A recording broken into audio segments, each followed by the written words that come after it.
Ahora, consideraremos estas 4 claves para entender la Biblia. La primera es examinarla. Dijo Jesús: estudien con diligencia las Escrituras, en Juan 5:39. Debemos ir a la Biblia con una actitud de búsqueda. Cuando leemos la Biblia, debemos hacerlo lentamente y con cuidado, reflexionando en cada palabra, sin prisa ni ligereza. A veces puede que no entendamos algo, eso es normal. Anota ese versículo o esa frase, ya que en el futuro vendrá la iluminación que te ayudará a entender. No olvides que la Escritura interpreta a la Escritura. Dios también puede usar a un maestro u otro discípulo con más tiempo en el camino de la fe, a fin de explicarte algún punto que no entiendes. 2. Repetirla y memorizarla. Pablo dice en Colosenses 3:16, que habite en ustedes la palabra de Cristo. Nuestra mente es un archivo vacío que debemos usar para almacenar la palabra de Dios. Así como almacenamos alimentos para nutrir nuestros cuerpos en el momento oportuno, también almacenamos en nuestras mentes la palabra de Dios. ¿Para qué? Para usarla cuando la necesitamos. En esos momentos de duda, de prueba o de tentación. Cuando necesitamos animar a otros o animarnos a nosotros mismos, o cuando necesitamos consejo o sabiduría. Jesús pudo combatir al diablo en el desierto porque había memorizado la palabra de Dios. Por eso, Pablo la llama la espada del Espíritu, en Efesios 6:17. Pero la única manera en que la palabra de Cristo habitará en nosotros es memorizándola intencionalmente, oportunamente. El Espíritu, entonces, iluminará tu vida con aquella palabra atesorada en tu mente. Pero si tu mente está vacía de la palabra, ¿cómo podrá haber luz en tu vida? Es curioso cómo mucha gente puede memorizar letras de canciones, propagandas e incluso películas, pero son incapaces de memorizar un texto de la Biblia. El erudito Herbert Lockyer encontró en la Biblia 7.477 promesas de Dios para el hombre. ¿No es fascinante? Algunas de esas promesas podrían llegar a cumplir un gran rol en tu vida.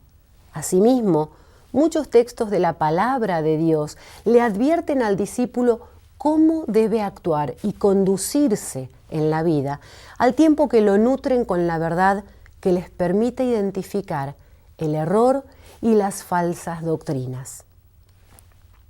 Tercero, meditar sobre ella. Dice la Biblia en Josué 1:8, recita siempre el libro de la ley y medita en él de día y de noche. Uno de los signos de madurez en un discípulo es el hábito de meditar en la Biblia. Esto tiene 2 partes.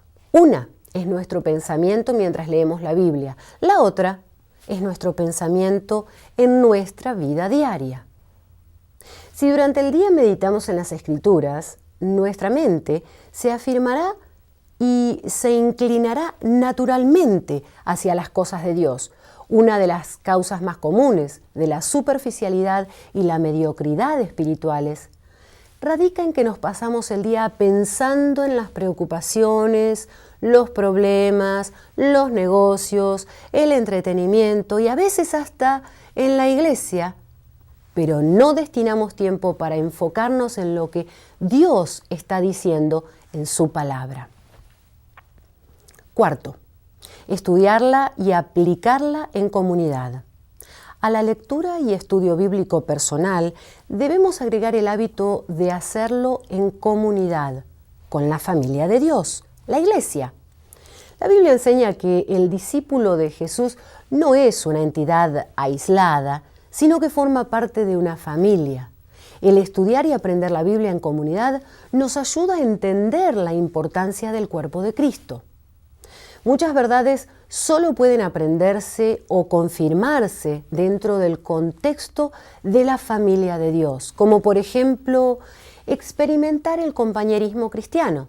recibir la enseñanza de un maestro de la palabra, practicar los dones espirituales, etcétera, etcétera. Fue en un grupo pequeño, en la casa de Cornelio, donde Pedro comenzó a poner en práctica la revelación que Dios le había dado acerca de que Dios no hace acepción de personas. Esto lo dice en Hechos 10, 28. Quiero hacer también un breve comentario acerca de las herramientas para el estudio de la Biblia. Además de la ayuda brindada por los pastores y maestros de la Biblia, es bueno utilizar la ayuda de un diccionario bíblico y una concordancia de la palabra de Dios. El empleo de estas herramientas no trae necesariamente iluminación, pero sirve para comprender mejor el contexto y la naturaleza de ciertos pasajes de la Escritura. Voy a concluir esta lección hablándoles de mi propia experiencia personal, en otras palabras, de qué manera la Biblia siempre ha sido una parte esencial de mi vida. Desde que era muy pequeña, mi abuela Ángela me enseñaba partes de la Biblia y me las hacía aprender de memoria. El Salmo 23, el 121, el 37, tantos pasajes que nos confirman la salvación, muchísimas promesas que nos recuerdan que Dios no nos dejará ni nos desamparará jamás, más allá de todo lo que suceda a nuestro alrededor, y tantas cosas más que nutren nuestra confianza en un Dios omnipotente y amoroso. Como era todavía una niña, no le encontraba sentido más que la sonrisa de mi abuela y los comentarios de aliento de mi abuelo Miguel.